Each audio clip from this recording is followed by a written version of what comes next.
আমাদের দেখো 2 নম্বরে কিন্তু অনেকগুলো অঙ্ক দেওয়া আছে, আমরা দেখতে পাচ্ছি। এই 2 নম্বরের অঙ্কগুলো কিন্তু এখন আমরা নিজেরা প্র্যাকটিস করব। দেখো 2 নম্বরে কি বলছে, নিচের সংখ্যাগুলো উচ্চ স্বরে পড়ি ও কথায় লিখি এবং উপরে দেখানো নিয়মে স্থানীয় মান নির্ণয় করি। উপরে আমাদের এই যে 1 নম্বরে আমরা যে নিয়মটা দেখলাম, এই নিয়ম অনুসারে কিন্তু এখন আমাদের ছকে সাজানো লাগবে, সংখ্যাটা পড়া লাগবে এবং কথায় লেখা লাগবে। ঠিক আছে, তাহলে চলো আমরা একটু প্র্যাকটিস শুরু করে দিই। আমাদের কয়টা অঙ্ক দেওয়া আছে আমরা দেখতে পাচ্ছি, 3টা অঙ্ক দেওয়া আছে, আমরা 3টাই সমাধান করব। এখন দেখো আমরা 1 নাম্বার অঙ্কটা বোর্ডে তুলে নিচ্ছি। দেখো এটা আমাদের কত, 2 এর 1, তাই না? আমরা 2 নাম্বার, এটা কিন্তু আমাদের কত পৃষ্ঠা দেখো একটু, তোমরা কিন্তু ফলো রাখবে আমরা কত পৃষ্ঠার কত অঙ্ক করতেছি।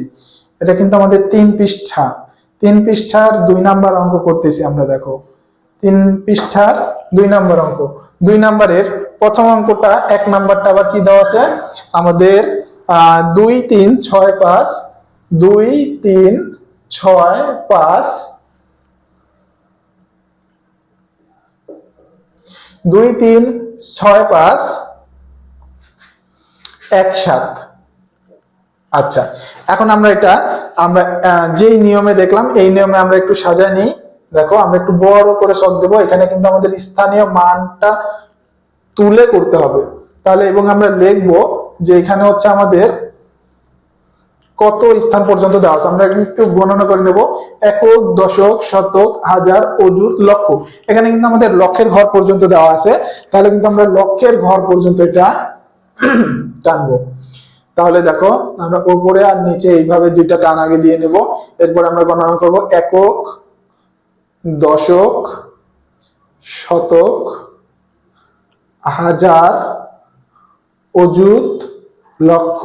তাহলে একক, দশক, শতক, হাজার, অযুত, লক্ষ। আমাদের কিন্তু লক্ষের ঘর পর্যন্ত টানা হয়ে গেছে, আমাদের কিন্তু এখানে লক্ষের ঘর পর্যন্ত আছে। তাহলে আমরা লিখব একক। দেখো একক, এরপর আমরা লিখব দশক, এরপর আমরা লিখব শতক, এরপর আমরা লিখব হাজার,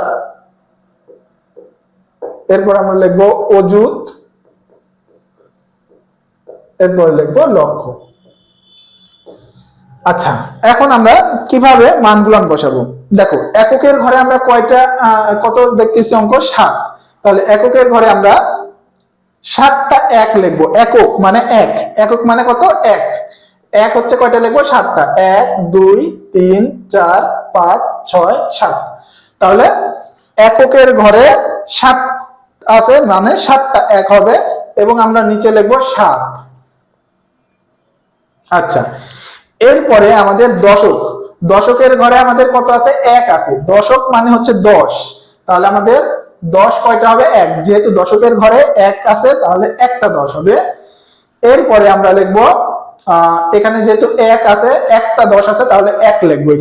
এখানে 7টা 1 ছিল তাই 7 লিখছি, একটা 10 আছে তাই 1 লিখছি। শতকের ঘরে আছে 5, শতক মানে হচ্ছে শতক, তাহলে শতকের ঘরে যেহেতু 5 আছে তাহলে আমরা 100 লিখবো। 5টা 1 2 3 4 5। এখানে আমরা 5টা 100 লিখছি এবং 5টা 100, তাই আমরা এখানে নিচে লিখে দেব হচ্ছে 5। এরপরে একক, দশক, শতক, হাজার। হাজারের ঘরে আমাদের আমরা দেখতে পাচ্ছি অঙ্কটা দেওয়া আছে 6, তাহলে আমরা 6টা হাজার লিখব। 1টা হাজার, 2 3 4 5 6। এখানে হাজারের ঘরে 6 আছে তাই আমরা 6টা হাজার লিখলাম। যেহেতু 6টা হাজার আছে তাহলে আমরা নিচে লিখব 6। এরপরে অযুত। অযুতের ঘরে আমাদের কত আছে দেখো, 1 2 3 4 5। একক, দশক, শতক, হাজার, অযুত। অযুতের ঘরে আমাদের কত আছে, 3। 3 আছে মানে 3টা অযুত হবে। অযুতের ঘরে কত আছে দেখো, 3। একক, দশক, শতক, হাজার, অযুত। অযুতের ঘরে আছে আমাদের 3, তার মানে 3টা অযুত হবে। এক অযুত সমান কিন্তু আমাদের 10,000। আমরা কিন্তু আগে এইভাবে লিখে নেব, একক, দশক, শতক, হাজার, অযুত। তাহলে এটা কিন্তু আমাদের 1 অযুত হয়েছে। 1 অযুত মানে হচ্ছে 10,000, তাহলে 3 আছে 3টা অযুত হবে। তাহলে দেখো মানে 10,000 লিখলাম, এটা 1 অযুত হইলো। এরকম 3টা অযুত হবে আমাদের, তাহলে এইটা কিন্তু আমাদের 3টা অযুত হয়েছে, অর্থাৎ 3টা অযুত 3। এইবার আমাদের লক্ষের ঘরে কত আছে আমরা দেখতে পাচ্ছি 2, তার মানে 2টা লক্ষ হবে 1 লক্ষ। তাহলে আমরা লিখবো 1 লক্ষর মতো 2টা লক্ষ লিখবো, একক দশক, তাহলে একক দশক শতক হাজার অযুত লক্ষ। দেখো এখানে কিন্তু আমাদের একটা লক্ষ হয়েছে, একইভাবে আমাদের 2টা লক্ষ লিখলাম, তাহলে এখানে আমরা লিখলাম 2। এখন এটা আমাদের আগে সংখ্যায় লিখতে হবে, সংখ্যাটা আমাদের যদিও উপরে দেওয়াই আছে, আমরা এটা আবারও নিচে লিখবো এবং গণনা করব। দেখো এখানে আমরা আরো একটা ঘর করে নিচ্ছি, এই ঘর আমরা এই জন্য করতেছি, দেখো এখানে হচ্ছে আমাদের সংখ্যাটাকে সহজভাবে আমরা পড়ার জন্য। তাহলে আমরা জানি একক আর দশক স্থানের অঙ্ক মিলে আমাদের একটা সংখ্যা হবে 1 10 7 17। এরপরে শতকের ঘরে আমাদের 500ই হবে, শতকের একটাই ঘর। হাজার এবং অযুতের ঘর মিলে কিন্তু আমাদের 1000 হয়, অর্থাৎ অযুত এবং হাজার 2টা ঘর মিলে কিন্তু আমাদের 1000 গণনা করা হয়। তাহলে এখানে 3 10 6 একসাথে 36 গণনা করা হবে, 3 10 6 36,000 গণনা করা হবে।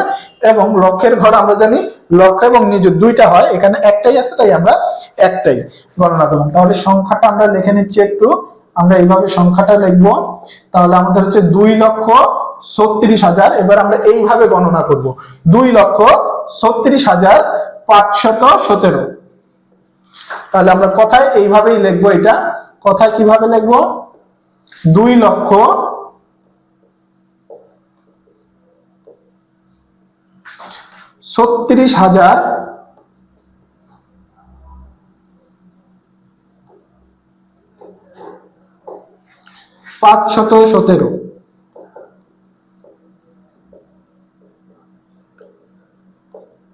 তাহলে আমরা কিন্তু এইভাবে স্থানীয় মানে ভেঙে সংখ্যাটা গণনা করে এইভাবে কথায় লিখবো।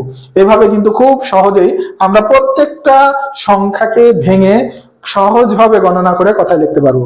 আশা করি তোমরা ক্লাসগুলো উপভোগ করতেছো এবং সহজভাবে পড়াগুলো বুঝতে পারতেছো। তোমরা এই অঙ্কগুলো একটু খাতায় তুলে রাখবে, পরবর্তীতে যখন নিজেরা একা একা প্র্যাকটিস করবে তখন কিন্তু এগুলো দেখে নিতে পারো, দেখে নিয়ে তারপরে প্র্যাকটিস করলে কিন্তু নিজেরা খুব সহজেই প্র্যাকটিস করতে পারবে।